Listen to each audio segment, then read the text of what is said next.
أرست زينة محبر قيح مسقل جنفر تجراي عب حزب تجراي أزيوم سفحتن عبي ترقم زلوا مسرحتن كم سرحة تقادالاي مكتل كوميشنر جنرال تحدث مسارات بمخنعات حمام عارفو روسيا عب لعلي يوكرين كبيد مدقعت نفرتي أكايدا زبلون كالوتن سلامتنا ببزلهم ويبزعهم كبرات خطاتلتي أقسماوين مرخب حفاش كاب تجراي كساب علم لخ فتصامه صوري حبريتا ناباخم كنغردنا نفيديونا لايك چانلنا سبسكرايب بمግባር አባል ቤተሰብና ይሁኑ አክሱማውያን مرخب حفاش نقحات نقدم محبر قيح مسقل جنفر تجراي عب حزب تجراي أزيوم سفحتن عبي ترقم زلوا مسرحتي كم زسرحة تقليزو نزيز تقلت محبر قيح مسقل جنفر تجراي شاوعي حافشاوي قبعي عب زسالت ألو أوانيو عب تحافشاوي قبعي اتجنفر كاب كل التشحن 13 كساب كل التشحن 16 عام تمرت زنبرو حافشاوي من قصقاساتن أفزازمان تبصاب كم زغربن زقمقمن تحبيرو عبو منبر محبر قيح مسقل جنفر تجراي حجازي بروفيسور يمانه زرعي ات محبر عب حزب تجراي أزيوم مسفحتن عبي ترقم زلوا مسرحتي كم زسرحة قاليتهم حالافي محبر قيح مسقل جنفر تجراي عيت برهانو مكنن عب زغربو تبصاب محبرهم عب كل التشحن 13 عام تمرت عب تجراي كينات كاب زتلعللو اوان جميرو كساب كل التشحن 16 عام تمرت عب زنبر اوان نلعلي كل 295 شح وجنات قلقالوت امبولانس كم زهابن نلعلي 10 شح وجنات ون قدمي نابت كالات طعنا مبصحهم عب زتغودلو بوتا بمبصح قلقالوت قداماي رديت كرخبو كم زحجزن حبيروم بجنوسايداوي كينات تجراي نزتغودو تكالات طعنا تجراي لعلي 51 مليون بر زقمت حجز كم زغبره زحبرو ايت برهانو كساب زقصل ورح حمله عبزلو جزال على 32 مليون بر زقمت حجز كم زقبر تزاريبهم عبز قصلو اوانات جنفرات دبوب مبراقن مقلن عرسن زخلالو سرح مسرح عبي عمامه محبر كم زخون ون حبيروم ابتيز تسالت اقباي عبالات بورد محبر حاويسو زتفلاليو اكلات زترخبو انتخونو حدش مرصا عبالات بورد محبر ون كسالت مخانو تفليتو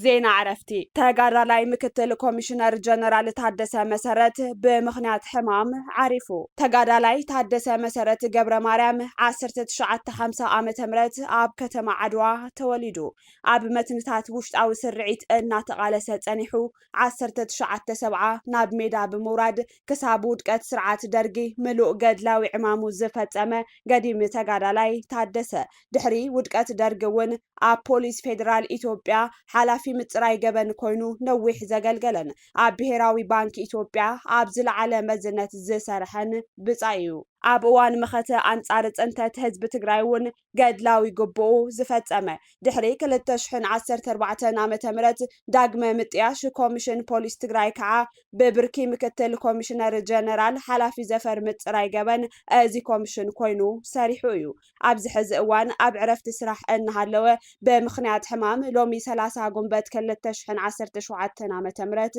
ዓሪፉ ስርዓተ ቀብሪ ዝፍጸመሉ ዕለት ጽባሕ ንግሆ ባሕቲ ሰነ 2017 ዓመተ ምህረት ንግሆ ሰዓት 1 ኣብ ምዕራፍ ሓርበኛታት ቤተ ክርስቲያን ጸርሃ ኣርያም ካቴድራል እንዳ ገብርኤል መቐለ ክፍጸም እዩ ክብል ኮሚሽን ፖሊስ ትግራይ ሓቢሩ روسيا عبد علي يوكرين كبيد مدقعت نفرتي أكايدا روسيا عبد علي كاليتي زعبيت كتما كاركيف يوكرين زكايدتو زعبي مدقعت سب ألبو نفرتي سعبو بوحدو 3 سبات كموتون كلو كالوت 17 دما كام زغسلو تقليتو كنتيباتا كتما إيهور تركوف روسيا عب حدا ليتي 48 سب ألبو نفرتي كام اون كلتا مسايلاتن 4 تنقاساقستي بومبوتاتن كام زوان جفت ተዛሪቡ ሰፊሕ ዕንወት በፂሑና ዝበለ እቲ ከንቲባ ሰለስተ ዓበይቲ መንበረ አባይቲ ህንጻታት ከም ዝተሓሰዩ ይዛረብ ብዙሓት ህንጻታት ብሓዊ ከም ዝተቃጸለ ዘርኢ ተንቀሳቃሲ ምስሊ ኣብ ማሕበራዊ ሚድያ ተዘርጊሑ ይረአ ኣሎ ትባል ምሸት ሩስያ ብልዕሊ 400 ሰብ አልቦ ነፈርትን ኣስታት 40 ሚሳይላትን ነቲ ሃገር ኣብ ዘጥቅዕትሉ እዋን 6 ሰባት ክሞቱን ከለው 80 ድማ ቆሲሎም ሩስያ ወተሃደራዊ ቦታታት ኢላማ ከም ዝተገበረ ብምኽሳስ ግብረ ሽበራዊ ተግባራት እናበለት እትጽውዖ በመንግስቲ ዩክሬን ዝተፈጸመ መጥቃዕቲ ኣየር ምላሽ ንምሃብ ምዃኑ ገሊጻ ዩክሬን 4 ስትራቴጂካዊ ነፈርቲ ውግእ ሩስያ ኢላማ ዝገበረ መጥቃዕቲ ሰብ አልቦ ነፈርቲ ድሕሪ ምክያዳ ድሕሪ ዝተወሰነ መዓልታት እዩ እዚ ዝኸውን ዘሎ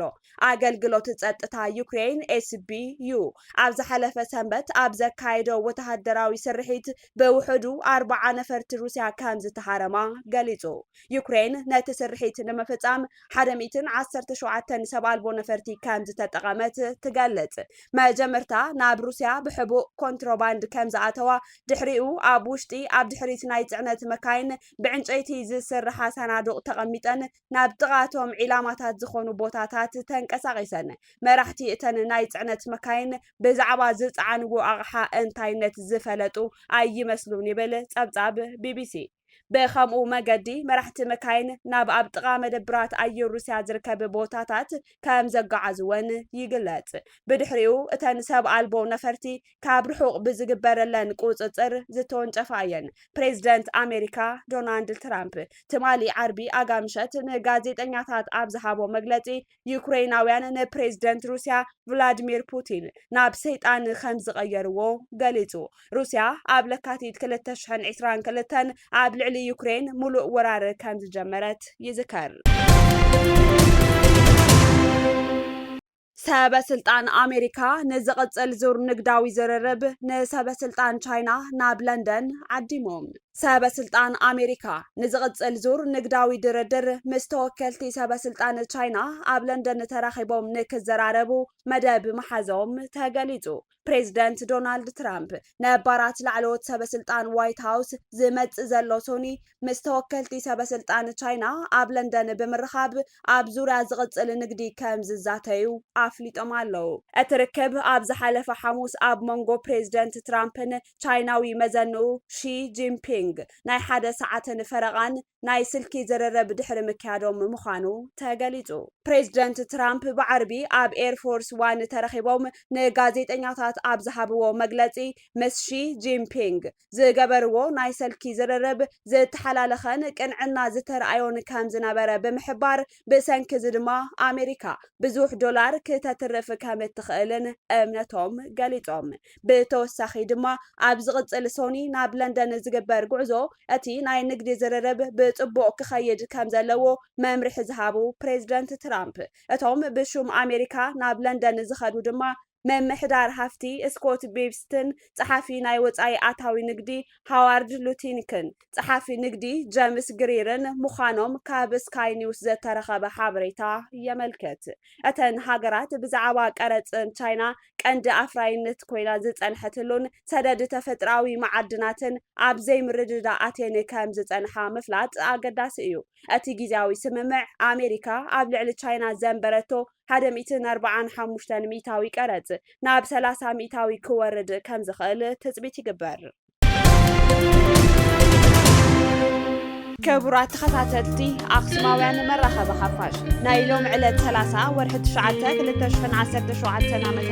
ምድላዋት ዜና ኣኽሱማውያን ሎም ክትከታተልዎም ዝጸናሕኩም ይመስሉ ነይሮም መዝተረፉ ምድላዋት ኣኽሱማውያን ቴሌቪዥን ሰናይ ጸንሒት